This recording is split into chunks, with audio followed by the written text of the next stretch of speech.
A big Sunday celebration for a congregation in Harrisville, 150 years of spreading the gospel. Members of Harrisville Christian Church held a special service this morning to commemorate the milestone. Churchgoers shared memories and looked through the old church artifacts. Some who attended the church most of their life told stories of how the church has transformed over the years.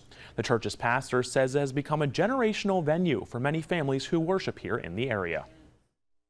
This becomes our home. This becomes of who we are, and it establishes part of our families and stuff. And it's so neat to be able to have that. The church was built and established in 1873, and local parishioners hope it continues to serve as a gathering place for many years to come.